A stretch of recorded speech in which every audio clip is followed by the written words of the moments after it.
in the temple courts, sitting among the teachers, listening to them and asking them questions.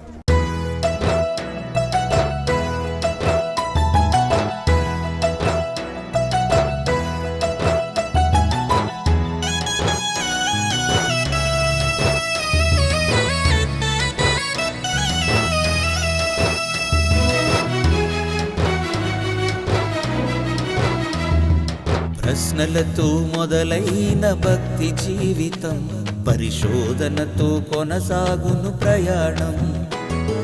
ప్రశ్నలతో మొదలైన భక్తి జీవితం పరిశోధనతో కొనసాగును ప్రయాణం.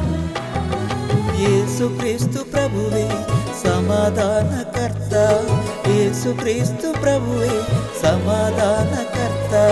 నీ ప్రశ్నలన్నిటికీ ప్రభువిచ్చును ఉత్తరం, నీ ప్రశ్నలన్నిటికీ ప్రభువిచ్చును ఉత్తరం. ఉత్తరము దేవుని సమాధానము, ఉత్తరము క్రీస్తు మహాజ్ఞానము. ఉత్తరము దేవుని సమాధానము, ఉత్తరము క్రీస్తు మహాజ్ఞానము.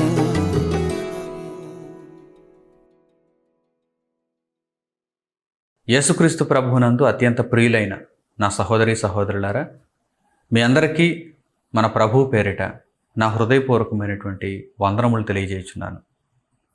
ప్రియులారా, ఉత్తరము అనే కార్యక్రమానికి మీ అందరికీ స్వాగతం. మీరంతా శారీరకంగాను ఆత్మీయంగాను క్షేమంగా ఉన్నారని నేను భావిస్తున్నాను.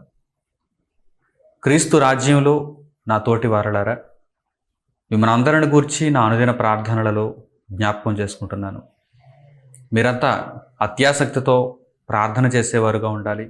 దేవుని వాక్యమును అనునిత్యం వింటూ నేర్చుకుంటూ దాని ప్రకారం ప్రవర్తిస్తూ అనేకులకు ఈ మాటలను చేరవేసేవారుగా ఉండాలని కూడా మీకు సూచిస్తున్నాను.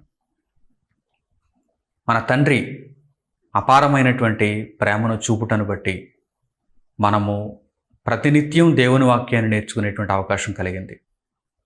ఈ అవకాశాన్ని చేజార్చుకోవద్దు. చెప్పబడుతున్నటువంటి ప్రతి అంశములోనూ నేర్చుకోదగినటువంటి క్రొత్త అంశాలు ఉన్నాయి కనుక, సంగతులు ఉన్నాయి కనుక, విషయాలు ఉన్నాయి కనుక మీరంతా దేనిని కూడా కోల్పోకుండా ప్రతి సంగతి యందు ఆత్మ సంబంధమైనటువంటి మేలును గ్రహిస్తూ దేవుని మార్గంలో ముందుకు కొనసాగాలని నేను కోరుకుంటూ, ఈరోజు కూడా పరిశుద్ధ గ్రంథం నుండి అనేకులకు కలుగుతున్నటువంటి ఒకానొక సందేహానికి దేవుని యొక్క మనస్సు నుండి సమాధానాన్ని చెప్పటానికి నేను సిద్ధపడుతున్నాను. ప్రియులారా, మనుషులలోనే మనుషుల మాటలు ఒకవేళ ఎవరైనా అపార్థం చేసుకుంటే అప్పుడు చాలా బాధ కలుగుతుంది. మన మాటలను యథార్థమైనటువంటి అర్థంతో వారు తీసుకున్నప్పుడు చాలా ఆనందం. మన మాటలను వక్రీకరించి అపార్థం చేసుకున్నప్పుడు చాలా బాధ. మనుషులలో మనుషుల మాటలనే అపార్థం చేసుకుంటే బాధ కలిగినప్పుడు, పరలోకమందున్న దేవుని మాటలను అపార్థం చేసుకుంటే దేవునికి ఇంకెంత బాధగా ఉంటుంది. దేవుని మాటలను మనుషులు వినడమే చాలా అరుదు. విన్న మాటలలో అనేకమైనటువంటి మాటలు అపార్థమైపోతున్నాయి, అనేకమైనటువంటి సందర్భాలు అపార్థమైపోతున్నాయి. అందుకే ఈరోజు కొన్ని వేల మతశాఖలుగా క్రైస్తవ్యంలో విశ్వాసులైన వారు చీలిపోయారు అని చెప్పటంలో ఎటువంటి సందేహం లేదు. ప్రధానమైనటువంటి కారణం ఏంటంటే దేవుని మాటలను అపార్థం చేసుకోవటం. దేవుని మాటలను అపార్థం చేసుకోవటం. మనుషులలో మనం మాట్లాడినటువంటి మాటలనే వేరొకరు అపార్థం చేసుకుంటే మనం బాధపడుతున్నప్పుడు, పరలోకమందున్న తండ్రి స్వచ్ఛమైనటువంటి సంగతులను పలికించి గ్రంథస్థం చేయించి పుస్తక రూపంలో మనకి ఇచ్చినప్పుడు ఆ మాటలను అర్థం చేసుకోవటంలో విఫలమవుతున్నటువంటి మనుషులు తండ్రి అయిన దేవుని మాటలను అపార్థం చేసుకుంటే అది చాలా భయంకరమైనటువంటి పరిణామం. ప్రియులారా, దేవుని మాటలను అపార్థం చేసుకోవటం వలన నష్టం ఎవరికి? మనుషులకే. దేవుని మాటలను ఎవరైతే అపార్థం చేసుకుంటారో వారికే నష్టం కలుగుతుంది. స్వకీయముగా, ఎవరికి వారుగా అపార్థం చేసుకున్న వారికి నష్టం కలుగుతుంది. కనుక దేవుని మాటలను ఎల్లప్పుడూ కూడా స్వచ్ఛమైనటువంటి అర్థంతో తెలుసుకోవటానికి ప్రయత్నం చేయాలి. యథార్థమైనటువంటి భావంతో నేర్చుకోవటానికి ప్రయత్నం చేయాలి. కీర్తనాకారుడైనటువంటి దావీదు ఒకానొక సందర్భంలో దేవుని ఆత్మ ప్రేరేపణ చేత పలికిన మాట ఏంటో తెలుసా? నేను పలుకుచున్నటువంటి మాటలను అనునిత్యం ప్రతిదినం అపార్థం చేయుచున్నారు అంటున్నాడు ఆయన. బాధపడుతున్నాడు ఆయన. దేవుని గూర్చి ఆయన మాట్లాడుతున్నప్పుడు, దేవుని గూర్చి ఆయన ప్రకటించి అనేకులకు తెలియజేస్తున్నప్పుడు ఆయన మాటలను అపార్థం చేసుకున్నవారుగా మనుషులు కనిపిస్తున్నారు. అపార్థం చేసుకున్నవారుగా, అర్థం చేసుకున్నవారుగా కాదు. ప్రియులారా, ఆ విషయాన్ని దేవుడు పరిశుద్ధ గ్రంథంలో పొందుపరిచాడు. కీర్తనల గ్రంథంలో ముందుగా మాటను చూడండి. 56వ అధ్యాయము 5వ వచనం. కీర్తనల గ్రంథము 56వ అధ్యాయము 5వ వచనం.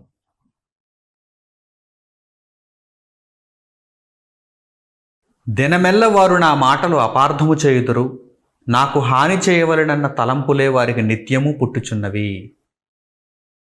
దావీదు మాటలను దినమెల్లా శత్రువులు అపార్థం చేస్తున్నారు.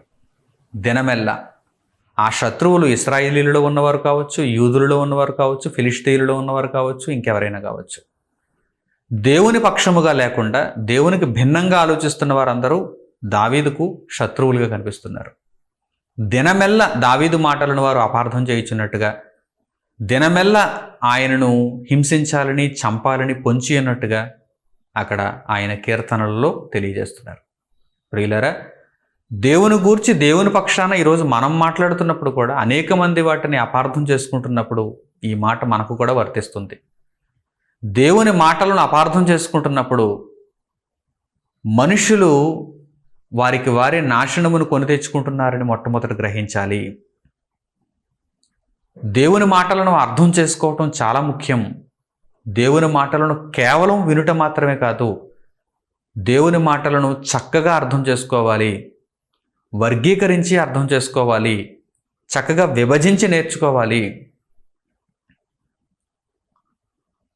మనుషులకు దేవుని మాటలు అర్థం కాలేదు, అపార్థం అయిపోయాయి అని చెప్పటానికి ఒక ఉదాహరణ పరిశుద్ధ గ్రంథంలో ఈ పాఠంలో మనం ఆలోచన చేద్దాం. ఆ వాక్య భాగాన్ని చదివినప్పుడు చాలామంది దేవుని మాటలను అపార్థం చేసుకున్నారు. అదొక ఉదాహరణ. ఈరోజు దానిని పాఠ్యాంశంగా మనం నేర్చుకుందాం. వ్రాయబడినటువంటి ఆ మాటను మనం చూద్దాం. లూకాసు వార్త 14వ అధ్యాయము 25వ వచనం నుంచి చూడండి. లూకాసు వార్త 14వ అధ్యాయము 25వ వచనం నుంచి.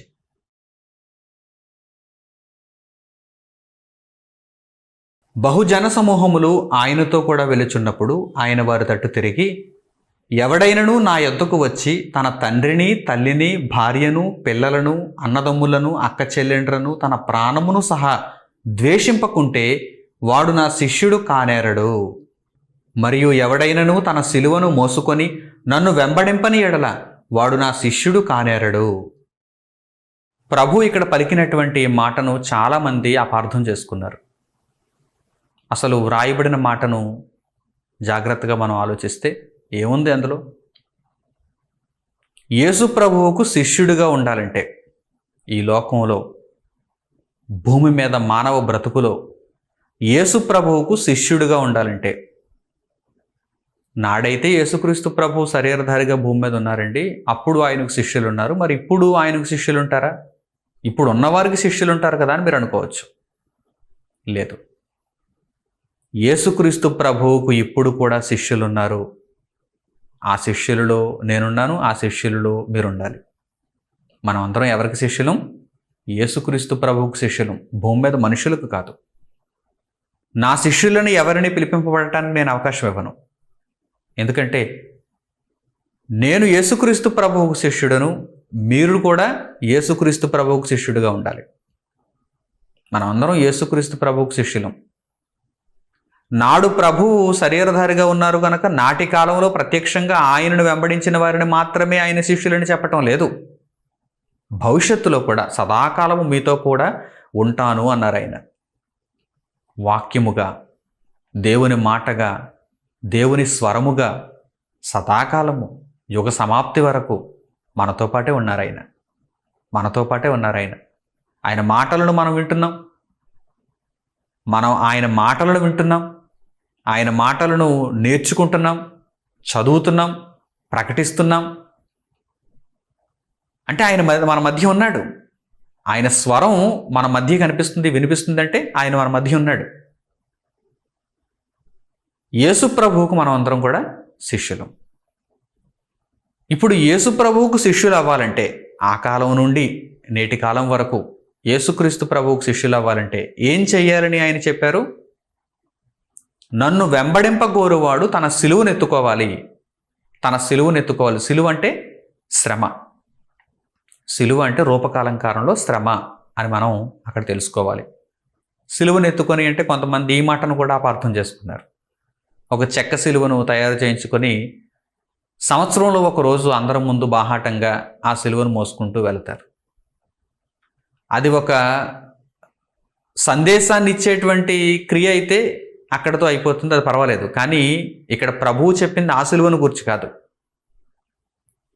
మేము ఒక సందేశాన్ని ఇవ్వటానికి ఒక స్కిట్ రూపంలో చూపిస్తున్నామండి అంటే సరే, ఏదో మీరు ప్రయత్నం చేస్తున్నారు సువార్త ప్రకటనకు, అది పక్కన పెట్టండి. అది కూడా మీరు సంవత్సరంలో ఒకరోజే చేయడానికి కారణం ఏంటి అంటే ఆ రోజును మీరు ప్రత్యేకంగా ఎంచుకున్నారనమాట. గుడ్ ఫ్రైడే అని, ఈస్టర్ అని మీరు ప్రత్యేకంగా ఎంచుకున్నటువంటి దినాలన్నమాట. అవి మరలా వాక్య విరుద్ధం. సువార్త ప్రకటన కోసం మీరు ఏదైనా ఒక కార్యక్రమం చేస్తే, ప్రభువు కొరకు కొన్ని ఆత్మను రక్షించే ఉద్దేశంతో ఏదైనా కార్యక్రమం చేస్తే మంచిదే. అది కూడా సంవత్సరానికి ఒక రోజే ఉండకూడదు, నిరంతరం చేయాలిగా. ఇక ప్రభు ఇక్కడ చెప్పినటువంటి ఈ సిలువేంటి? అది ఈ చెక్క సిలువను కూర్చున్నటువంటి సందర్భం కాదు, చెక్కతో చేసినటువంటి సిలువను కూర్చిన సందర్భం కాదు. సిలువ అనగానే శ్రమలు. తన సిలువ అంటే ఎవరికి వారికి దేవుని మార్గంలో నడుచుకునేటప్పుడు, దేవుని రాజ్యంలో ఉండేటప్పుడు శ్రమలు ఉంటాయి. నాకున్న శ్రమలు మీకు ఉండకపోవచ్చు, మీకున్న శ్రమలు నాకు ఉండకపోవచ్చు. ఎవరి శ్రమలు వారివి. ఎవరి జీవితాన్ని బట్టి వారికి శ్రమలు ఉంటాయి. కనుక తన సిలువను అన్నాడు. ఎవరికి వారికే సిలువ ఉంటుంది. ఎవరికి వారే వారి శ్రమలను అనుభవించాలి. నన్ను వెంబడించాలనుకునేవాడు తన సిలువనెత్తుకొని నన్ను వెంబడించాలి. మనకు అర్థమైంది కదా? ఈ మాటను అపార్థం చేసుకోకండి, ఈ మాటను చక్కగా అర్థం చేసుకోండి. అలాగే ఎక్కువ మంది ఇంకా అపార్థం చేసుకున్నటువంటి మాట పై వాక్య భాగంలో మనకు కనిపిస్తుంది. ఏంటది? ప్రభువును మనం వెంబడించాలి అనుకున్నప్పుడు, ప్రభువుకు మనం శిష్యులుగా ఉండాలనుకున్నప్పుడు తల్లిని ద్వేషించాలి, తండ్రిని ద్వేషించాలి, భార్యను ద్వేషించాలి, పిల్లలను ద్వేషించాలి, అన్నదమ్ములను ద్వేషించాలి, అక్క చెల్లెండ్లను ద్వేషించాలి, బంధువులను ద్వేషించాలి, ఇంకా అందరినీ ద్వేషించుకుంటూ పోవాలి. ప్రాణమును సహా ద్వేషింపకుంటే అతడు నా శిష్యుడు కానేరుడు అన్నాడు. ఈ మాటను చాలామంది అపార్థం చేసుకున్నారు. ఇప్పటికీ కూడా ఈ మాట ఎందరికో అర్థం కాలేదు. ప్రభువు ఇలా చెప్పారేంటి? ప్రభువును వెంబడించాలంటే మా రక్త సంబంధీకులను మేము వదులుకోవాలా? వారిని ద్వేషించాలా? అయ్యో, మా మధ్య చిచ్చురేపేటువంటి ఈ భక్తి మాకొద్దు అని దూరంగా వెళ్ళిపోయిన వారు కూడా చాలామంది లేకపోలేదు. ఇదంతా కూడా దేవుని మాటను అపార్థం చేసుకోవడం వల్లనే వచ్చింది. ఇదంతా కూడా, ఈ పరిస్థితి అంతా కూడా దేవుని మాటను అపార్థం చేసుకోవడం వల్లనే మొదలైంది. అందుకే ఈ పాఠ్యభాగంలో ఈ వాక్య భాగాన్ని ఎలా అర్థం చేసుకోవాలో, ఈ వాక్య భాగం అర్థమైతే ప్రభువు కోసం ప్రాణం పెట్టేస్తారు. ఈ వాక్య భాగం అర్థమైతే నిజంగా ఇంతవరకు నేను దీనిని ఇంతగా అపార్థం చేసుకున్నానా అని మీకు అనిపిస్తుంది. కనుక ఆ మలినపు పొరలలో నుండి మీరు బయటకు వచ్చి స్పష్టంగా దేవుని మాటలను చూడగలిగే, వినగలిగే ఆ అవకాశాన్ని ఇప్పుడు ఈ పాఠం ద్వారా దేవుడు మనకు కల్పిస్తున్నాడు. జాగ్రత్తగా ఈ మాటలన్నిటినీ మీరు గ్రహించాలని నేను కోరుకుంటున్నాను. ప్రియులారా, తల్లిదండ్రులను సన్మానించమని, తల్లిదండ్రులను గౌరవించమని, తల్లిదండ్రులను ఘనపరచమని దేవుడే చెప్పాడు. దేవుడు తాను చెప్పిన మాటను తానే రద్దు చేస్తాడా? అలాగని తల్లిదండ్రులను ప్రేమించటం, తల్లిదండ్రులను సన్మానించడం, తల్లిదండ్రులను గౌరవించటం దేవునికి ఇష్టం లేదా? అలా అయితే ధర్మశాస్త్రంలోనే ఒక ఆజ్ఞగా దేవుడు ఆ విషయాన్ని ఎందుకు ఇస్తాడు, ఎందుకు రాయిస్తాడు? ఆ విషయంలో ఎటువంటి సందేహం లేదు. ధర్మశాస్త్రంలో ఉన్నటువంటి సంగతి ఏంటి? తల్లిదండ్రులను ఒకవేళ దూషిస్తే వాడు మరణశిక్ష నొందాలి. అంత కఠినమైన ఆజ్ఞ ధర్మశాస్త్రంలో ఉంది. తల్లిదండ్రులను దూషించకూడదు, తల్లిదండ్రులకు హాని చేయకూడదు. దూషించకూడదంటే మీరు ఆలోచించండి, దూషిస్తేనే మరణశిక్ష అంటే మీరు ఆలోచించండి. అసలు ఈ మాట ఎక్కడో రాయబడింది? చూద్దాం. ఆ మాటను మొట్టమొదటి మనం చూద్దాం. ధర్మశాస్త్రంలో దేవుడు తల్లిదండ్రులకు ఇచ్చినటువంటి విలువ వ్రాయించిన మాటల్లో మనం చూచి ఆ తర్వాత ఇంకా ఈ జ్ఞానంలో ముందుకు మనం వెళదాం. దేవుడు తల్లిదండ్రులను సన్మానించమన్నాడు, ప్రేమించమన్నాడు, ఘనపరచమన్నాడు, గౌరవించమన్నాడు. ముందుగా ఆ మాటలను మనం చూద్దాం. లేవీయ కాండము 20వ అధ్యాయము 9వ వచనం చూడండి. లేవీయ కాండము 20వ అధ్యాయము 9వ వచనం.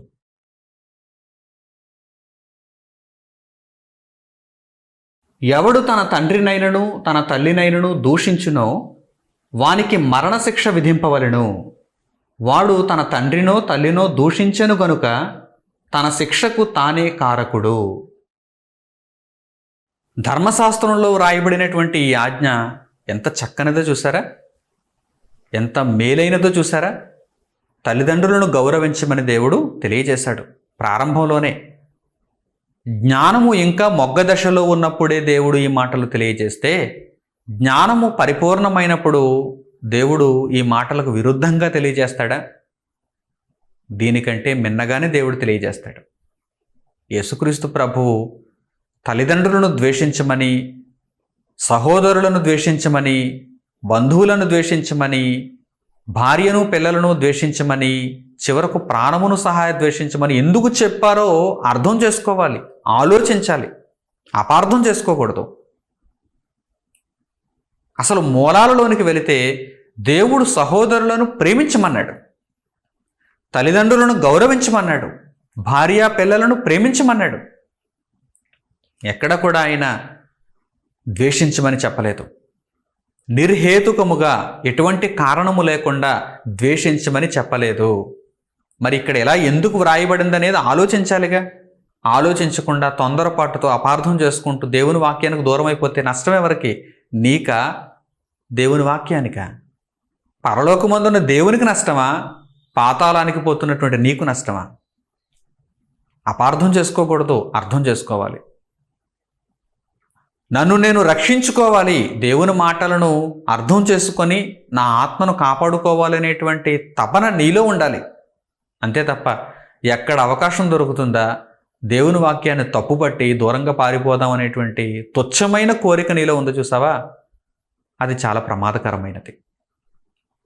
అంటే ఏదో ఒక అవకాశం దొరికితే దేవుణ్ణి ద్వేషించేసి, ఆ కారణాన్ని చూపించి దేవుణ్ణి ద్వేషించేసి లోకంలోనికి వెళ్ళిపోదాం అనేటువంటి ఆ మనసు ఉంది చూసావా, ఇక ఎప్పటికీ నీవు మారవు. ఈరోజు దీనికి సమాధానం చెబితే రేపొద్దుట మరో దానికి ఏదో ఒక అడ్డు చూపిస్తూ, ఏదో కారణం చూపిస్తూ. చూడండి, కొంతమంది మన ఇళ్లల్లో కూడా, మన బంధువుల్లో కూడా అలాంటి వారు ఉంటారు.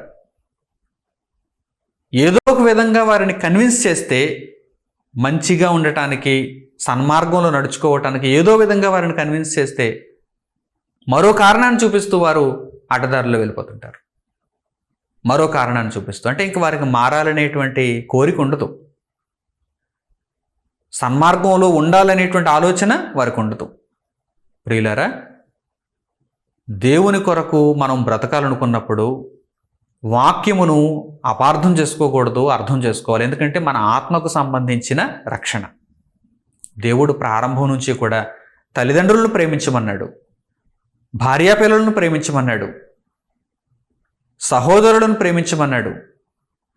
ప్రాణమును కూడా నీవు జాగ్రత్తగా కాపాడుకోవాలన్నాడు. ఎందుకంటే నీవు తప్పు చేస్తే ప్రాణం పోతుంది, మరణశిక్ష విధింపవలనని దేవుడు తెలియజేశాడు కదా. దేవుడే కొన్నిసార్లు దుష్టులైన వారి ప్రాణాలు తీసేస్తున్నాడు కదా. కనుక ప్రాణం కూడా దేవుడిచ్చిన ఆయుష్ను బట్టి మనం భూమి మీద కాపాడుకుంటూనే ఉంటున్నాం కదా. అయితే ప్రభువారు ఇక్కడ ఎందుకు చెప్పారు ఇలా? నన్ను వెంబడించాలంటే మీ సిలువను ఎత్తుకోవాలి, మీ శ్రమలను మీరు భరించాలి, మీ శ్రమలను మీరు భరించాలి, ప్రతిదినము మీరు మీ సిలువను ఎత్తుకోవాలి. నన్ను వెంబడించాలంటే తల్లిదండ్రులను ద్వేషించాలి, నన్ను వెంబడించాలంటే భార్యాపిల్లలను ద్వేషించాలి, నన్ను వెంబడించాలంటే సహోదరులను ద్వేషించాలి, నన్ను వెంబడించాలంటే మీ ప్రాణమును కూడా ద్వేషించాలి. మరో వాక్య భాగంలో మీ ఇండ్లనైనను, పొలములనైనను, భూములనైనను, ఆస్తుపాస్తులనైనను అన్నిటినీ ద్వేషించాలని కూడా వ్రాయబడింది. అంటే లోకములో ఉన్న ప్రతి దానిని, నీ ప్రాణముతో సహా ప్రతి దానిని నీవు ద్వేషించగలిగినప్పుడే నీవు యేసుకు శిష్యుడువు కాగలవు అనేది ఈ మాటల్లో పరమార్థం. అయితే ఎందుకు ఇలా వ్రాయబడింది, దీనిని మనం ఆలోచించాలి. అపార్థం చేసుకోకుండా ఈ మాటను మనం చక్కగా ఆలోచించాలి. యేసు ప్రభువు కారణం లేకుండా తల్లిదండ్రులను ద్వేషించమన్నారా? కారణం లేకుండా భార్యా పిల్లలను ద్వేషించమన్నారా? లేక భర్తను ద్వేషించమన్నారా? స్త్రీలకైతే కారణం లేకుండా సహోదరులను ద్వేషించమన్నారా? కారణం లేకుండా ప్రాణమును ద్వేషించమన్నారా? అక్కడ ఆయన చెప్పినటువంటి కాంటెస్ట్ ఏంటంటే, ఆ సందర్భం ఏంటంటే, ప్రభువును నీవు వెంబడిస్తున్నప్పుడు, ప్రభువును నీవు తెలుసుకొని ఆయన రక్షణలో నువ్వు కొనసాగుతున్నప్పుడు ఎవరైనా ఆటంకముగా మారితే వారిని ద్వేషించాలని చెప్పాడు.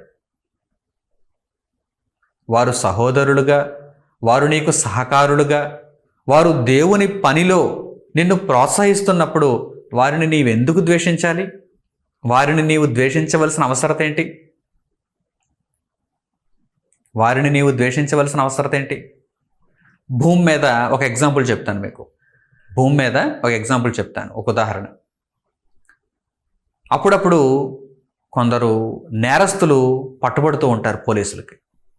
చిన్న వయసులో ఒక 18 ఏళ్ళు, 20 ఏళ్ళు, 25 ఏళ్ళు కుర్రాళ్ళు నేరస్తులుగా పట్టుబడుతూ ఉంటారు.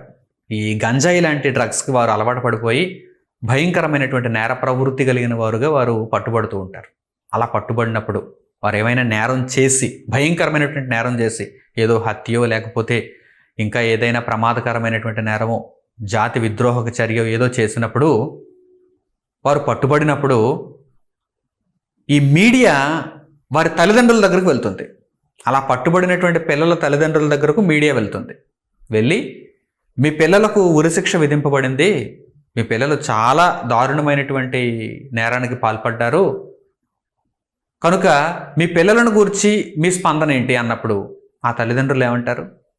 వాడు నా కొడుకే కాదు, వాడిని చంపేమనండి అంటారు. దేశమంతా వారు చనిపోవాలని, వారికి ఉరి తీయాలని, అటువంటి మృగాలు బ్రతకకూడదని కోరుకుంటున్నప్పుడు ఆ తల్లిదండ్రులు కూడా, వారిని కన్నటువంటి తల్లిదండ్రులు కూడా ఏమని కోరుకుంటారు? అలాంటి వాడు ఉండకూడదండి, వాడిని చంపేయండి, ఇక వాడు మాకు లేడనుకుంటాం. అంత భయంకరమైనటువంటి నేరానికి వాడు పాల్పడ్డాడంటే కోర్టు ఇచ్చినటువంటి తీర్పును బట్టి వాడికి ఉరిశిక్ష పడాల్సిందేనండి అంటారు. తల్లిదండ్రులు పిల్లలను ప్రేమించాలి కదా, తల్లిదండ్రులు పిల్లలను ప్రేమించాలి కదా. మరి తల్లిదండ్రులు పిల్లలను ద్వేషిస్తున్నారేంటి ఈ సందర్భంలో? ఎందుకు ద్వేషిస్తున్నారు? ఎందుకు ద్వేషిస్తున్నారు? ఆ పిల్లలు ఆ తల్లిదండ్రులకు కీర్తి తేలేదు, అపకీర్తి తెచ్చారు. బయట తలెత్తుకోనివ్వకుండా వారి యొక్క క్రియలు ఉన్నాయి. ఈ తల్లిదండ్రులు బయట తిరగలేకుండా, తలెత్తుకొని తిరగలేకుండా వారి క్రియలు ఉన్నాయి. సిగ్గుపడుతున్నారు సమాజంలో. ఆ పిల్లలకు తల్లిదండ్రులు అనేటప్పటికీ వీరు సిగ్గుపడుతున్నారు. కనుక ఆ మీడియా వచ్చినప్పుడు ఆ మీడియా ద్వారా వారు అందరికీ తెలియజేస్తూ ఉంటారు, వారు మా పిల్లలే కాదనుకుంటున్న అటువంటి వారికి శిక్ష పడాలి అని వారు కోరుకుంటారు. సాధారణంగా అయితే ఏ తల్లిదండ్రులు పిల్లలకు శిక్ష పడాలని కోరుకోరే, వారు మంచివారుగా ఉన్నప్పుడు.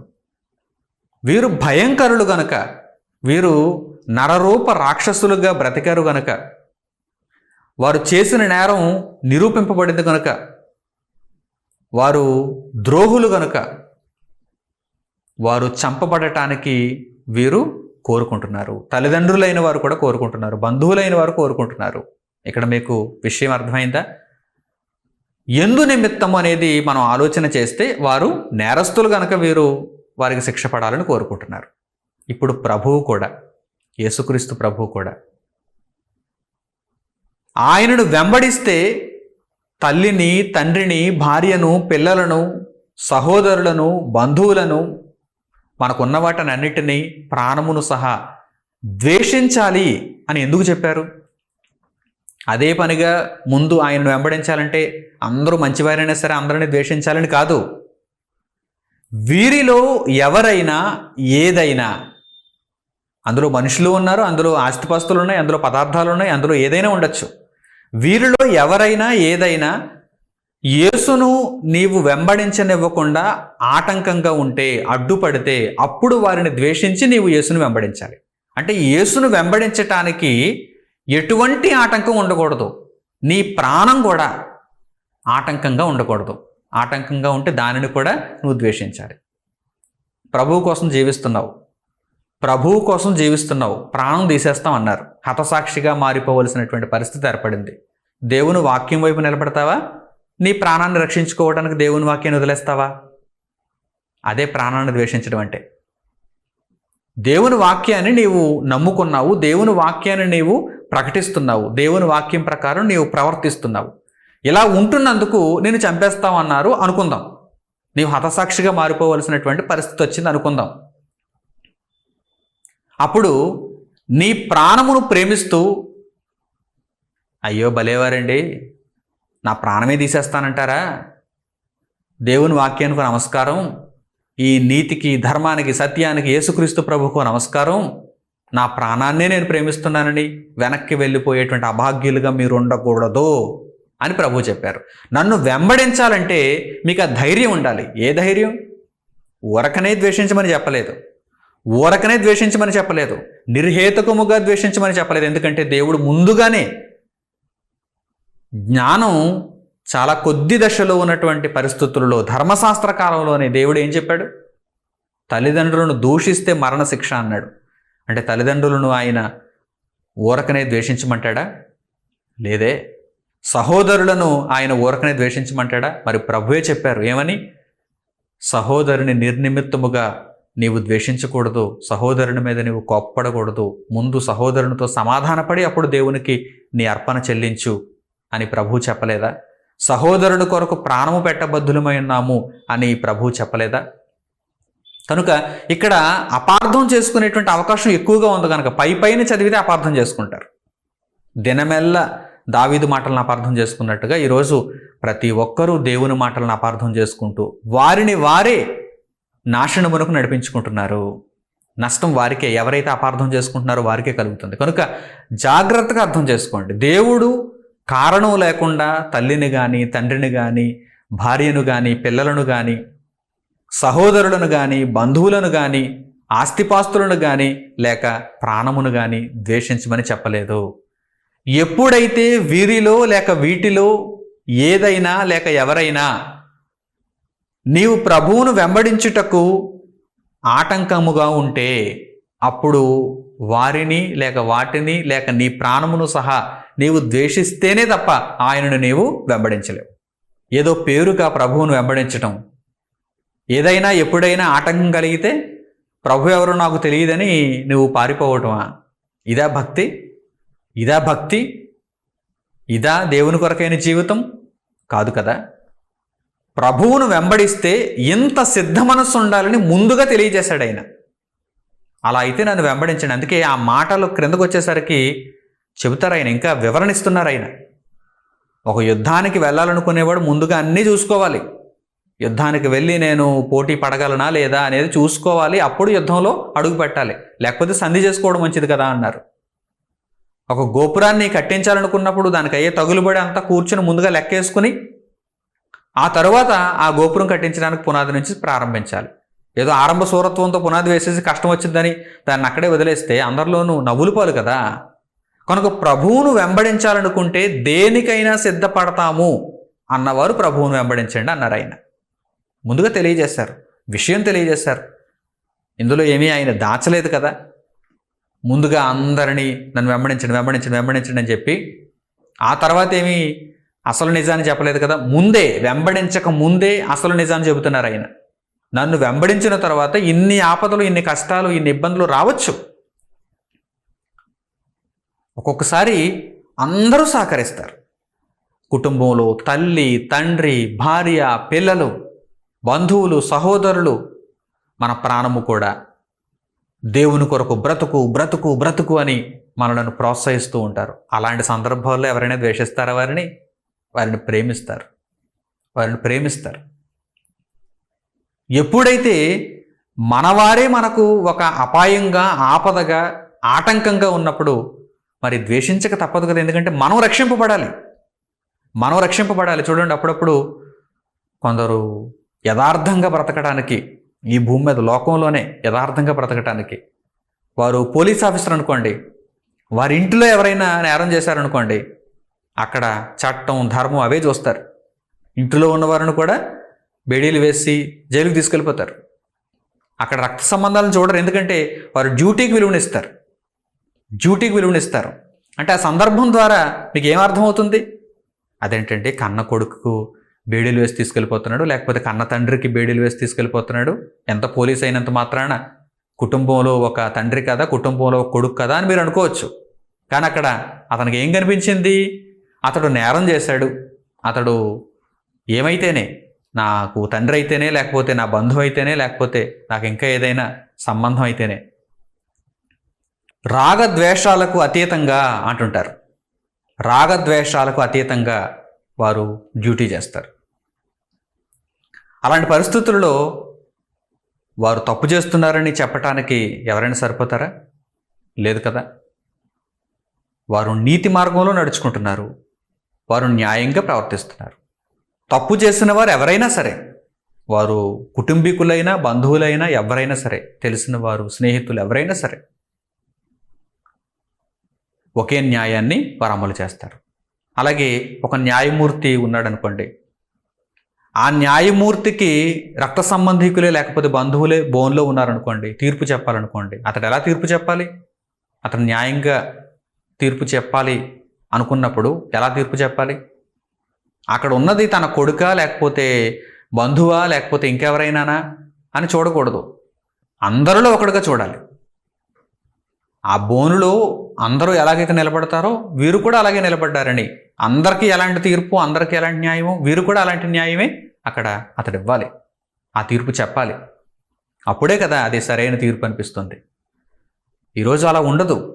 సమాజంలో చాలా తక్కువ మంది అలాంటి వారు కనిపిస్తారు. మిగిలిన వారు అందరూ కూడా వారి బంధువులకు, వారి యొక్క రక్త సంబంధీకులకు ఫేవర్ చేసుకునేవారే కనిపిస్తారు. మాకు తెలిసిన ఆయన కలెక్టర్ అండి, లేకపోతే ఎస్పీ అండి, లేకపోతే డాక్టర్ అండి, రికమెండేషన్స్ అన్నమాట. అంటే మీకు ఒకలాంటి న్యాయం, మిగిలిన వారికి ఒకలాంటి న్యాయం. అలా ఉండకూడదు కదా. ఒక పోలీసు కానీ, లేకపోతే ఒక న్యాయమూర్తి కానీ, లేకపోతే ఒక ప్రజాప్రతినిధి కానీ, వారు ఆ పదవిని అలంకరిస్తున్నప్పుడు, ఆ పదవిలోనికి వారు వెళ్తున్నప్పుడు ముందుగా వారి దగ్గర ప్రమాణ స్వీకారం తీసుకుంటారు. అవునా? ఒక మంత్రి, ఒక ముఖ్యమంత్రి, ఒక ప్రధానమంత్రి ప్రమాణ స్వీకారాలు చేస్తుంటారు వారు ఎన్నికల్లో గెలిచినప్పుడు. ఆ ప్రమాణ స్వీకారం యొక్క ముఖ్యోద్దేశం ఏంటి? నావారు, పరాయి వారు అనేటువంటి భేదమేమీ లేకుండా ప్రతి ఒక్కరికి సమన్యాయం చేస్తానని కదా వారు ప్రమాణ స్వీకారం చేస్తారు. నేను తీసుకుంటున్నటువంటి ఈ బాధ్యతకు నేను న్యాయం చేస్తాననే కదా వారు ప్రమాణ స్వీకారం చేస్తారు. యేసు ప్రభువు కూడా ముందుగా ప్రమాణ స్వీకారం చేయిస్తారు మన చేత. బాప్తిస్మం తీసుకునేటప్పుడు యేసుక్రీస్తు రాజ్యంలోనికి మనం అడుగు పెట్టేటప్పుడు మనం ప్రమాణ స్వీకారమే చేయాలి. ఇదిగో ఆ ప్రమాణ స్వీకారం ఇదే. ఎవడైనను నన్ను వెంబడించాలనుకుంటే తన ప్రాణమును సహా ద్వేషించాలి. తల్లిని, తండ్రిని, భార్యను, పిల్లలను, సహోదరులను, బంధువులను, ఆస్తిపాస్తులను అన్నిటినీ ఆటంకాలుగా ఉన్నప్పుడు ద్వేషించాలి. తన సిలువను ఎత్తుకోవాలి, నన్ను వెంబడించాలి. ఇది ప్రమాణ స్వీకారం. రాగద్వేషాలకు అతీతంగా పనిచేయాలి, దేవుని కొరకు బ్రతకాలి. ముందుగా ఆయన తెలియజేశారు. లోక సంబంధంగా ఒక పోలీస్ ప్రమాణ స్వీకారం చేస్తే, ఒక కలెక్టర్ ప్రమాణ స్వీకారం చేస్తే, ఒక మంత్రి ప్రమాణ స్వీకారం చేస్తే దానినేమో మీరు ఒప్పు అంటున్నారు. మరి దేవుని రాజ్యంలోనికి మీరు అడుగు పెట్టేటప్పుడు, దేవుడిచ్చిన ఈ ప్రమాణ స్వీకారాన్ని మీరు చూచినప్పుడు దీన్ని అపార్థం చేసుకున్నట్టే ఎలా? తల్లిదండ్రులను నిర్హేతుకముగా ఆయన ద్వేషించమని ఎందుకు చెబుతాడు? నిజానికి తల్లిదండ్రులను ఎటువంటి హేతువు లేకుండా ద్వేషించేది లోకమందు ఉన్నటువంటి మనుషులే. లోకమందు ఎందరో తల్లిదండ్రులను ఘనపరచకుండా, తల్లిదండ్రులను సన్మానించకుండా, అలాగే భార్య పిల్లలను ప్రేమగా చూచుకోకుండా, బంధువులను సహోదరులను హేతువు లేకుండానే ద్వేషించేవారు, చివరకు పగబట్టి చంపేవారు కూడా ఈరోజు లేకపోలేదు మనుషులు అనేక మంది. కానీ యేసుప్రభు ఏనాడు కూడా ఎవ్వరికీ హాని తలపెట్టమని ఎప్పుడూ చెప్పలేదు. ఆయనను వెంబడించుటకు వీరు ఆటంకాలుగా గుదిబండలుగా ఉన్నప్పుడు మాత్రమే వారిని ద్వేషించమన్నాడంటే వారిని పట్టించుకోవద్దన్నాడు. ఎందుకంటే నీ రక్షణ నీది, నీవు బ్రతకాలిగా, నీ ఆత్మ రక్షింపబడాలిగా. నీవు రక్షింపబడతానంటే వారు అడ్డబండలుగా ఉన్నారంటే వారు ఇంకెంత పెద్ద దెయ్యాలో ఆలోచించండి. వారు దెయ్యాలైనప్పుడు వారిని మనం ద్వేషించడమే మంచిది కదా, ద్వేషించాలి కదా. తల్లిదండ్రులు తమ పిల్లలు నరహంతకులైనప్పుడు వారిని ద్వేషించడం లేదా? పిల్లలు తమ తల్లిదండ్రులు చెడ్డవారైనప్పుడు వారిని ద్వేషించకూడదా? ఎంతటి భయంకరులైనా సరే నేను వారిని సన్మానిస్తాను, వారిని నేను గొప్పవారినిగానే చూస్తానంటే లోకం ఊరుకుంటుందా? ఒకవేళ లోకపరంగా నువ్వు చూసుకున్నా కానీ, లోకపరంగా వారి మీద నువ్వు జాలిపడినా కానీ, దేవుని దగ్గరకు వచ్చేసరికి దేవుణ్ణి వెంబడిస్తున్నప్పుడు ఆ మార్గంలో ఏ ఆటంకం ఉన్నా సరే, తల్లిదండ్రులే కాదు, బంధువులే కాదు, స్నేహితులే కాదు, నీ ప్రాణం కూడా ఆటంకంగా ఉన్నప్పుడు దాన్ని పక్కన పెట్టాలి. ప్రభువు యొక్క మార్గంలో నువ్వు కొనసాగాలి. ఎందుకంటే ప్రభువును వెంబడించడం అనేది చాలా ముఖ్యమైనటువంటి విషయం, చాలా ముఖ్యమైనటువంటి విషయం, ప్రధానమైనటువంటి విషయం కనుక, అంత గొప్ప విషయం కనుక ప్రభు ఆ విషయాన్ని తెలియజేశారు. అయితే నిర్హేతుకముగా ఎప్పుడూ ఎవరిని ద్వేషించమని ప్రభు చెప్పలేదు. తాను సిలువ మీద ఉన్నప్పుడు కూడా తన తల్లి మరియ అక్కడికి వచ్చినప్పుడు ఆ తల్లిని శిష్యుడైనటువంటి యోహానుకు అప్పగిస్తున్నటువంటి వైనాన్ని మనం చూస్తే ఆయన తన తల్లిని ఎంత గొప్పగా సన్మానించారో, ఆ పరిస్థితుల్లో కూడా, సిలువకు వేలాడుతున్నటువంటి పరిస్థితుల్లో కూడా తన తల్లిని యోహాను చేతుల్లో పెట్టి, అమ్మా ఇదిగో నీ కుమారుడు, యోహానుతో ఇదిగో నీ తల్లి అని తెలియజేశారు కదా. అంటే అప్పుడు కూడా ఆ తల్లి బాధ్యతను తన శిష్యుడైనటువంటి యోహాను చేతుల్లో పెట్టాలనేటువంటి ఆలోచన ఆయన కలిగిందంటే, తల్లిదండ్రులను నిర్హేతుకముగా ఏ హేతువు లేకుండా, ఏ కారణం లేకుండా ద్వేషించమని ఆయన చెబుతాడా? చెప్పడు. ప్రియులారా, విషయాన్ని జాగ్రత్తగా అర్థం చేసుకోవాలి. దేవుణ్ణి ద్వేషించేవారైతే కనుక నీవు కూడా వారిని ద్వేషించాలి. దేవుని మార్గానికి వారు అడ్డుపడితే, నిన్ను దేవుని మార్గంలో నుండి వారు వెనక్కి లాగుతుంటే, వారు ఆటంకాలుగా ఉంటే అప్పుడు వారిని ద్వేషించాలన్నాడు. కీర్తనల గ్రంథంలో చక్కని మాట వ్రాయబడింది. ఆ మాటను మీరు చూస్తే, చదివితే మీకు అర్థమవుతుంది, విషయం అర్థమవుతుంది. అపార్థం చేసుకోకుండా అర్థం చేసుకునేవారుగా మీరు మారుతారు. కీర్తనల గ్రంథము 139వ అధ్యాయము 21వ వచనం నుంచి, కీర్తనల గ్రంథము 139వ అధ్యాయము 21వ వచనం నుంచి చూడండి.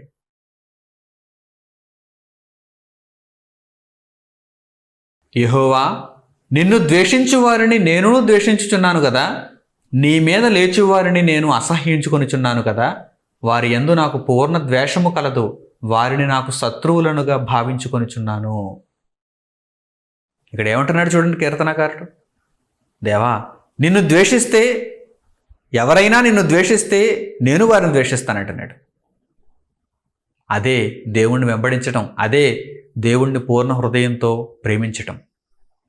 ఎవరైనా నిన్ను ద్వేషిస్తే, ఎవరైనా నీకు శత్రువులైతే నాకు శత్రువులే. వారు నా తల్లిదండ్రులు కావచ్చు, వారు నాకు భార్యాపిల్లలు కావచ్చు, వారు నాకు సహోదరుడు, వారు నాకు బంధువులు, చివరకు నా ప్రాణం కూడా కావచ్చు. ఎవరైనా నిన్ను ద్వేషిస్తే నేను కూడా వారిని ద్వేషిస్తాను. ఎవరైనా నిన్ను ప్రేమిస్తే నేను కూడా వారిని ప్రేమిస్తాను. ద్వేషిస్తాను అంటే వారిని ఏదో హింసించమని, లేకపోతే వారిని ఏదో ఇబ్బంది పెట్టమని చెప్పలేదు. ద్వేషించడం అంటే అక్కడ అర్థం ఏంటంటే, ప్రభు మాటల్లో తల్లిదండ్రులను, బంధువులను, భార్యాపిల్లలను, ప్రాణమును, వీటన్నిటిని ద్వేషించడం అంటే అర్థం ఏంటంటే, ఏదో కావాలని వారి మీదకి వెళ్ళి గొడవ పెట్టుకోవడం, లేకపోతే వారిని హింసించడం, లేకపోతే వారికి ఏదో హాని తలపెట్టడం అనేది కాదు. వారి యొక్క ఆలోచనతో నీవు ఏకీభవించకూడదని అర్థం. వారి యొక్క ఆలోచనతో నీవు ఏకీభవించకూడదు. అంటే వారు చెప్పినట్టుగా నీవు నడుచుకోకూడదు, దేవుడు చెప్పినట్టుగా నువ్వు నడుచుకోవాలి. వారు కూడా ప్రభువును తెలుసుకుంటే అది చాలా గొప్ప విషయం. వారు కూడా ప్రభు మార్గంలో ఉంటే అది చాలా గొప్ప విషయం. వారు ఒకవేళ ప్రభువును ద్వేషించేవారుగా ఉంటే నీ రక్షణ విషయంలో నువ్వు జాగ్రత్తగా చూసుకోవాలి. ఒకవేళ లేదండి, నా తల్లిదండ్రులంటే, వారి మాట అంటే నేను ఇక వారి మాటను జవదాటను, నాకు వారి మాట శిరోధార్యం, నా భార్య మాట నాకు శిరోధార్యం, నా పిల్లల మాట నాకు శిరోధార్యం, నా బంధువులు, నా స్నేహితులు, నా సహోదరులు, నా ప్రాణం, నా ఆస్తిపాస్తులు ఇవేనండి నాకు లోకం అనుకుంటే ప్రభువును నువ్వు వెంబడించవలసిన అవసరతే లేదు. ఎందుకంటే నువ్వు ప్రభువును వెంబడించడానికి అనర్హురాలవు. అందుకే ముందే చెప్పాడు ఆయన. వెంబడించిన తర్వాత కొన్ని రోజులకు చెప్పడం లేదు, ముందే చెబుతున్నాడు, మీకు ఇష్టమైతే ప్రభువును వెంబడించండి, లేకపోతే లేదు. ఎందుకంటే ప్రభువును వెంబడించడం అంటే ఏంటి? పూర్ణ హృదయంతో వెంబడించాలనే మాటలో పరమార్థం ఏంటి? దేవునికి ఎవరు అడ్డొచ్చినా సరే దేవుని మార్గంలోనే కొనసాగుతానని గొప్ప నిర్ణయం తీసుకోవడమే దేవుని వెంబడించడం. ప్రభువుకు ఎవరు అడ్డొచ్చినా సరే, ప్రభు మార్గంలో నాకు ఎవరైనా అడ్డొస్తే నేను వారిని ద్వేషించి నేను ప్రభు మార్గంలో కొనసాగడమే నా ధ్యేయం అనుకున్న వారే ప్రభువును వెంబడించగలరు, లేకపోతే ఎవరు కూడా ప్రభువును వెంబడించలేరు. ఫర్ యువర్ కైండ్ ఇన్ఫర్మేషన్, మీరు ప్రభువును వెంబడించలేరు. నాకు భూమి మీద నా తల్లిదండ్రులే గొప్ప అండి, నా తల్లిదండ్రులు నాకు పరలోకం ఇస్తారు, నేను చనిపోయిన తర్వాత నా ఆత్మకు నా తల్లిదండ్రులే పరలోకమో లేకపోతే నిత్యజీవమో ఇస్తారు అనుకుంటే మీ తల్లిదండ్రులు చెప్పిన మాట మీరు వినాలి. ఇక ప్రభువులో నిత్యజీవం ఉందని ప్రభువు చెప్పిన మాటలను నేను అనుసరిస్తున్నానని మీరు చెప్పడం ఎందుకు? ఇంకా తల్లిదండ్రులే మీకు సర్వస్వం అయినప్పుడు, తల్లిదండ్రుల మాట మీరు వింటూ తల్లిదండ్రుల మాటల ప్రకారం నడుచుకుంటే నేను నిత్యజీవాన్ని సంపాదించుకుంటాను అనుకున్నప్పుడు ఇక ప్రభు దగ్గరకు మీరు రావాల్సిన అవసరం ఏముంది? కనుక జాగ్రత్తగా ఆలోచన చేయాలి. అపార్థం చేసుకోకూడదు. దేవుని మాటలను అర్థం చేసుకోవాలి. తల్లిదండ్రులను ప్రేమించమన్నాడు, తల్లిదండ్రులను గౌరవించమన్నాడు, ఘనపరచమన్నాడు, వారికి హాని మాత్రం తలపెట్టవద్దన్నాడు ఏ పరిస్థితుల్లో కూడా. అయితే ప్రభువును వెంబడించినటువంటి నీవు ప్రభువును వెంబడించున్నటువంటి పరిస్థితుల్లో నీ ప్రాణమును సహా ద్వేషించగలిగినంత మనసు నీకు ఉంటేనే ప్రభువును వెంబడించాలి. ఆయనను వెంబడిస్తున్నప్పుడు రాగద్వేషాలకు అతీతంగా నువ్వు పని చేయాలి అనేది దేవుని యొక్క భావన. అయితే లోకమందు తల్లిదండ్రులను కావచ్చు, సహోదరులను కావచ్చు, భార్య పిల్లలను కావచ్చు, స్నేహితులను కావచ్చు, రక్త సంబంధికులను కావచ్చు, నెలవైన వారిని కావచ్చు, ఎవరినైనా సరే దేవుని వాక్యాన్ని వారికి ప్రకటించి వారిని ప్రేమించాలి. లోకమందు తల్లిదండ్రులు మొదలుకొని భార్యాభర్తలు, పిల్లలు, సహోదరులు, స్నేహితులు అందరినీ కూడా దేవుని వాక్యాన్ని ప్రకటిస్తూ, వారు ఒకవేళ దేవుని వాక్యానికి దూరంగా ఉంటే దేవుని వాక్యాన్ని వారికి ప్రకటిస్తూ వారిని ప్రేమించాలి. ఒకవేళ అలా ప్రేమించకపోతే మనం మరలా నరహంతకులం అయిపోతాం. లోకమంతటికి దేవుని వాక్యాన్ని ప్రకటించటంలో మనం వారిని ప్రేమించాలి. దేవుని మార్గానికి మన సంబంధికులే మనకు అడ్డుగా వస్తున్నప్పుడు వారి మార్గంలో మనం వెళ్ళిపోకుండా, అంటే వారు చూపిన చెడు మార్గంలో మనం వెళ్ళిపోకుండా దేవుని మార్గంలో మనం ఉండాలి. ఇది ఇక్కడ మనం నేర్చుకోవలసినటువంటి కీలకమైనటువంటి అంశం. మరలా చెప్తున్నాను వినండి. లోకమంతటికి దేవుని వాక్యాన్ని ప్రకటిస్తూ మన సర్వస్వాన్ని దేవుని వాక్య ప్రకటనలో అర్పించడానికి మనం నిరంతరం సిద్ధంగా ఉండాలి. అయితే దేవుని కొరకు మనం ఈ విధంగా బ్రతుకుతున్నప్పుడు మన సంబంధికులు అనుకున్న వారు ఎవరైనా సరే దేవుని మార్గానికి అడ్డొస్తున్నప్పుడు, మనలను చెడు మార్గంలో నడిపించడానికి మనలను చేయి పట్టుకుని వెనక్కి తీసుకుని వెళ్ళిపోతున్నప్పుడు, వారి సిద్ధాంతాలను వారి మాటలను పాటించాలని మనం బలవంతం చేస్తున్నప్పుడు, దేవుని మాటలను మనం ప్రవర్తించకుండా మనలను వేరు చేస్తున్నప్పుడు, దేవుని నుండి మనలను వేరు చేస్తున్నప్పుడు వారిని ద్వేషించి దేవునితో మనం అనుసంధానం అవ్వాలి. దేవుని మాటలలో మనం నడుచుకోవాలి. దేవుని కొరకు మనం బ్రతకాలి. ఎందుకంటే మన రక్షణ మనకు సంబంధించినది. లోకమంతటిని దేవుని వాక్యాన్ని ప్రకటించి మనం ప్రేమిస్తున్నాం.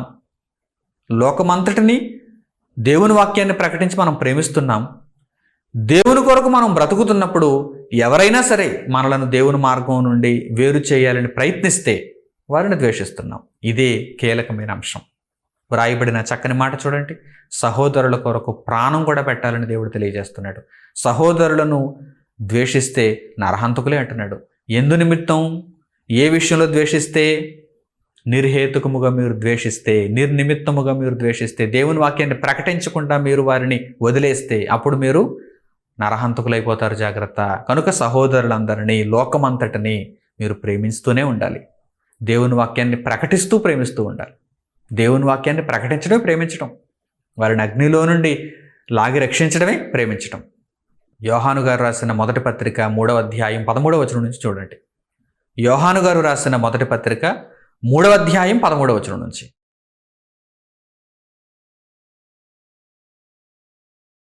సహోదరులారా, లోకము మిమ్మును ద్వేషించిన ఎడల ఆశ్చర్యపడకుడి.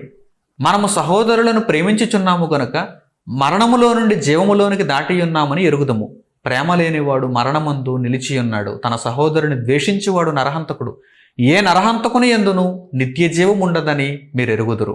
ఆయన మన నిమిత్తము తన ప్రాణము పెట్టెను గనుక దీనివలన ప్రేమ ఎట్టిదని తెలుసుకొనుచున్నాము. మనము కూడా సహోదరుల నిమిత్తము మన ప్రాణములను పెట్టబద్ధులమై ఉన్నాము. మనమంతా సహోదరులను ప్రేమించాలి. దేవుని వాక్యాన్ని ప్రకటించి సహోదరులందరినీ ప్రేమించాలి. కానీ దేవుని నుండి మనలను దూరం చేసే సహోదరులు, దుష్టులైన సహోదరులుగా మన కీడును ఆశించి మనలను సత్య మార్గం నుండి, ప్రభు అయిన యేసు మార్గం నుండి మనలను వేరు చేయాలని ప్రయత్నిస్తే వారికి దూరంగా ఉంటారు. ఇది చాలా స్పష్టమైన అంశం. కనుక అపార్థం చేసుకోకుండా దేవుని మాటలను అర్థం చేసుకుంటే ఇంత స్పష్టంగా అర్థమవుతుంది. లేదా మీకు దేవుని మాటలు అపార్థమైతే మీరు దేవుని వాక్యానికి దూరం అయిపోయే అవకాశం ఉంది, నిత్య నాశనానికి వెళ్ళిపోయేటువంటి అవకాశం ఉంది. కనుక ప్రియులారా, యేసును వెంబడించాలంటే ఎటువంటి ఉపద్రవం వచ్చినా, ఎవరు నాకు ఆటంకంగా మారినా నేను యేసును వెంబడిస్తాను అని ముందుగా మీరు ప్రమాణం చేయాలి. అదే యేసు మాటల్లో ఉన్నటువంటి ఆంతర్యం. ఎవడైనను నన్ను వెంబడించాలనుకుంటే ఇదిగో ఇంత స్థాయికి ఆలోచించి వారు నన్ను వెంబడించాలి. ఏ ఆటంకానికైనా మీరు దానిని ఎదురొడ్డి నా మార్గంలో నిలబడగలరా? దానిని ఎదిరించి నా మార్గమును మీరు వెంబడించగలరా అని ప్రభువారు అడుగుతున్నారు. కనుక అంతటి సిద్ధపాటును కలిగి ఉండి దేవుని మార్గంలో ప్రయాణించగలిగినటువంటి శిష్యులు ఆయనకు కావాలి. ఇక మనం అలా ప్రయాణిస్తున్నప్పుడు మన తోటివారు మనకు సహాయకులుగా ఉన్నప్పుడు ఎంతో మంచిది కదా. మన తోటివారు మనకు సహాయకులుగా ఉన్నప్పుడు ఎంతో మంచిది కదా.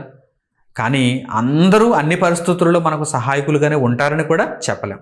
నాకైనా మీకైనా సహాయం చేస్తారనుకున్న వారే ఎదురు తిరగవచ్చు. ఎందుకంటే అపవాది వారిని ఆ విధంగా మభ్యపరచవచ్చు. కనుక అటువంటి పరిస్థితుల్లో వారి మార్గంలో మనం వెళ్ళిపోకుండా యేసు మార్గంలోనే మనం వెళ్ళాలని, యేసు కొరకు మనం నిత్యము జీవించే వారముగా ఉండాలని, మన ప్రాణమును సైతం ఆయన మార్గంలో మనం నడుచుకుంటున్నప్పుడు మన ప్రాణమును సైతం ద్వేషించే వారముగా ఉండాలని దేవుని మహోన్నతమైన జ్ఞానం మనకు నేర్పించుచున్నది. ఇదంతా దేని కొరకు? ప్రభు మార్గంలో అసలు నడవడం అంటే దేని కొరకు? సహోదరులందరి కొరకు మనం ప్రాణం పెట్టేటంతగా బ్రతకడమే కదా. ఇంతకీ యేసు మార్గంలో మనం నడవడం అంటే అర్థం ఏంటి? యేసును వెంబడించడం అంటే అర్థం ఏంటి? వీరందరి కోసం ప్రాణం పెట్టేటంతగా మనం బ్రతకడమే కదా. దేవుడిచ్చిన జీవితకాలం అంతా మన సహోదరులను ప్రేమిస్తూ బ్రతకడమే, మన సహోదరుల కొరకు వాక్యాన్ని ప్రకటిస్తూ బ్రతకడమే యేసును వెంబడించడం కదా. కనుక యేసును వెంబడించడం అనేది ఏదో ఆయన స్వార్థం కోసం మనకు చెప్పినటువంటి పనేం కాదు. మనందరినీ బ్రతికించడం కోసమే యేసు మార్గంలో మనల్ని నడిపిస్తున్నాడు. ప్రియులారా, ఈ విషయాన్ని చక్కగా అర్థం చేసుకుని మీ జీవితాలలో ఇక మీదట దేవుని కొరకు స్పష్టముగా బ్రతుకుతారని హృదయపూర్వకంగా కోరుకుంటూ ఈ మాటలను ఇంతటితో ముగిస్తున్నాను. తండ్రి అయిన దేవునికి ప్రార్థనలో ఏకీభవించండి. మహోన్నతుడును మహాపరిశుద్ధుడునైన మా కన్న తండ్రి, మీ మాటలను అపార్థం చేసుకొనివ్వకుండా అర్థం చేసుకునేలా తండ్రి మీ ఆత్మ సహాయమును మాకు దయచేసి, నైనా మీ మాటలను స్వచ్ఛమైనవిగా వివరణాత్మకంగా మాకు అనుగ్రహించినందుకు మీ కృతజ్ఞతలు తండ్రి. మీ సత్యమును గ్రహించిన మేము యేసును వెంబడించటంలో తండ్రి గొప్ప నిర్ణయములు తీసుకొని సిద్ధమైన మనస్సుతో వెనుతిరిగి చూడకుండా, నాగటి మీద చేయి పెట్టాము కనుక వెనుతిరిగి చూడకుండా లక్ష్యాన్ని చేరుకొనుటకు తండ్రి ముందుకు కొనసాగిపోయే భాగ్యముని మిమ్మల్ని కోరుకుంటున్నాం. చివరకు మా ప్రాణము కూడా తండ్రి అడ్డుపడితే ద్వేషించే రీతిలో అంతటి స్థిరమైన సిద్ధమైనటువంటి మనస్సును మేము కలిగి ఉండటానికి సహాయమును చేయమని మేము వేడుకుంటున్నాం. ప్రభువు రాక కొరకు ఆయుత్తపడుతున్నటువంటి జీవితాలుగా మా జీవితాలన్నీ ఉండటానికి, మీ వాక్యమందు అనుదినము వృద్ధి నొందుచు స్థిరపడి బలపడి అనేక మందికి చేయూతనివ్వటానికి సహాయం చేయమని కోరుకుంటూ, మీ బిడ్డలందరినీ తండ్రి మీ సన్నిధిలో జ్ఞాపకం చేస్తూ, మీ బలమైన హస్తమునకు వారిని అప్పగిస్తూ, మా ప్రార్థనా విన్నపములను మా ప్రభువును రక్షకుడునైన యేసుక్రీస్తు వారి పేరిట మిమ్మల్ని అడుగుచున్నాము తండ్రి, ఆమేన్.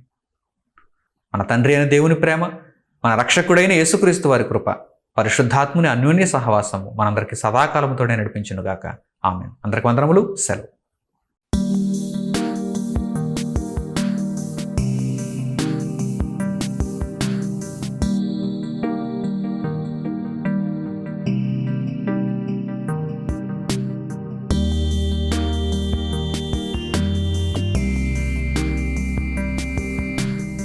సహోదరులు మణికుమార్ గారు ప్రసంగించిన ఎన్నో ఆత్మ సంబంధమైన సంగతులను ఉచితముగా వీక్షించుటకు మా యూట్యూబ్ ఛానల్స్ ను తప్పక దర్శించండి. మా సమాచారమును ఎప్పటికప్పుడు తెలుసుకొని ఆత్మీయాభివృద్ధి నొందవలనంటే మా యూట్యూబ్ ఛానల్స్ ను సబ్స్క్రైబ్ చేసుకోండి. సత్వర నోటిఫికేషన్ల కొరకు సబ్స్క్రైబ్ బటన్ ప్రక్కనే ఉన్న బెల్ సింబల్ ను క్లిక్ చేయండి. మరిన్ని వివరములకు మీరు సంప్రదించవలసిన మా ఫోన్ నెంబర్స్ 8978414178 మరియు 83392766. ధన్యవాదములు. ఈ కార్యక్రమమును అనేక మందికి పరిచయం చేయగలరని ఆశిస్తున్నాము. ప్రభువైన యేసుక్రీస్తు పేరిట మీకు శుభములు.